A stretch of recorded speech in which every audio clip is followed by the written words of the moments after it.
Hello, Steve Arts 89. Well, I just watched season 2, episode 5 of Sex and the City, Trick or Treat. Kind of weird to have a Halloween, not themed episode, but it starts at Halloween, which is October, and we're in July. So I don't know what that's about. But I don't know why they didn't just do that at the end of the season. But a good episode, and I'm really enjoying having a show to watch. I haven't had a show to watch for a while. Because it's this and kind of Star Trek Strange New Worlds, although that's a 3 steps backwards, 2 steps forward sort of show. But this one was good. Carrie basically is just, well, she's back on the bike, so to speak. She's basically dating. She met a guy, and we're 5 episodes in, we haven't seen John Corbett yet. And I actually thought he was in this episode for a second.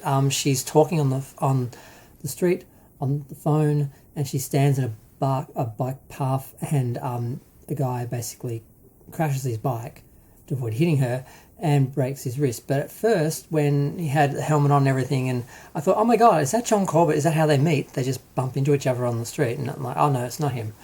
But yeah, so she takes him to the hospital. She hangs around.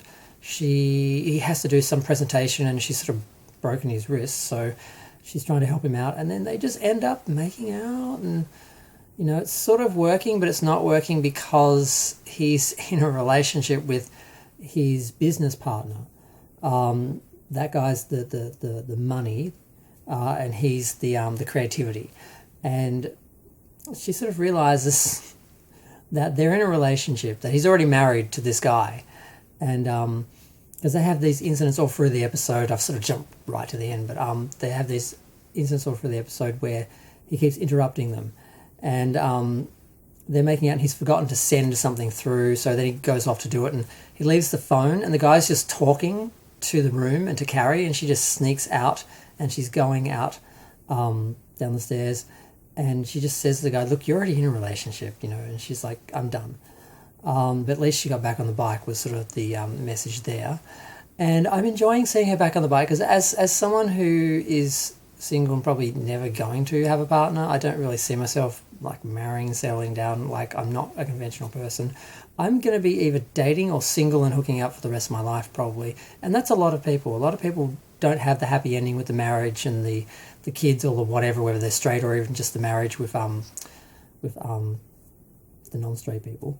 So I kind of like, there's a show that acknowledges that this life exists after like 30, or whatever, after whatever. So there was that part of the story which I like, and just the nature of the show in general. They are getting more into dating and sex, and it is more like the older show was. The first season was a lot more about Carrie's grief, and people sort of took that to be what the show was, and it really was just the first season, and that she's growing in this second season, later season, are going to be different, just about her living her life. Now, as far as the other characters, there was a pretty funny scenario with Charlotte and Harry. They had a Halloween party, and he wore a wig, and it was kind of funny. But they really tried to milk it because later on, Rock gets a opportunity to model and for Ralph Lauren, and of course Charlotte's so excited because she modeled for Ralph Lauren when she was a girl. She was a teen model or something. So Harry isn't into it, but they do it anyway, and he sneaks into the photo shoot in the wig to spy on it because he thinks there's something sus happening. And they tried to make it funny. It kind of was. They didn't milk it too much, but one of the things I never really liked about the original show was they tried a bit too hard to be funny sometimes, because I never really saw the show as a comedy. But some people do try and see it as, or push it as a comedy, and I think they've tried a little bit too hard with Miranda's disasters and some of Charlotte's adventures to sort of be a bit too funny. And I thought they were going to go there with this episode. They didn't quite do it, so that was good. They showed a little bit of restraint. Now, Naya's trying to date. She had a one-night stand. It went really well. She did the walk of shame, and she was proud of it. So I guess it was the walk of pride. But the main worrying thing this episode is Chaz and Miranda. Che and Miranda. Why do I call it Chaz? Why do I call them Chaz? Whatever. they had a what do they call it? They brought in people from the street and had them watch the show and basically give their opinion. And there was a non-binary person who said this is just a cliched, it's just not authentic. I hated it basically, and it didn't go over so well. And it looks like ABC. I don't know if they actually cancelled the show or if she's just assuming they're dropping the show, because it didn't screen very well. So they didn't actually make it clear whether they actually had dropped her or not and cancelled the show, or if she was just catastrophizing.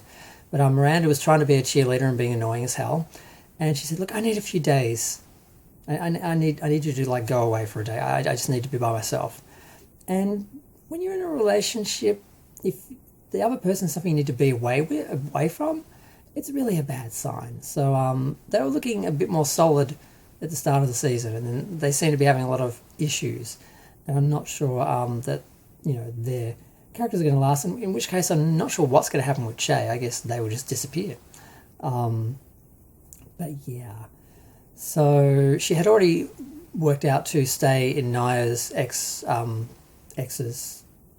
room or studio or something, and that was mostly just because she's a night person. I mean, she's always getting up early, and Jay's always up late, and that wasn't really meshing, and they were only spending a couple of nights together, so it was easier to do that. So the fact they're really not gelling, and when she's having a crisis, Miranda isn't helping, and she basically needs space from Miranda.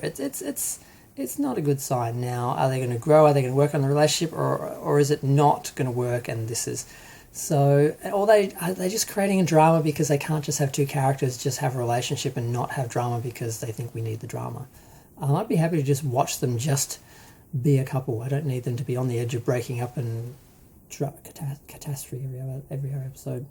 But I think that's the episode. Did I miss anything? I don't think so. Yeah, Harry in a wig was cute. Actually, Anthony had a moment at the Halloween party as well. He met a guy that he recognised from the gym who he thought was gay, and he's like, "This is my wife." Yeah, bye. And I don't know what that was supposed to be, but I think that's everyone. That's everyone's story. I enjoyed it. I'm glad I got something to watch and review. I mean, who's asking? I don't know. I just like to talk about the show. And like I said, I'm just glad to have a show to enjoy at the moment because this is kind of it. I mean, Nancy Drew maybe. I just realised that's on Paramount Plus. I should probably watch that. That's about it. There's really no shows I actually care to actually watch week to week. This is it. And I've got 5 more episodes and then I'm back to like nothing.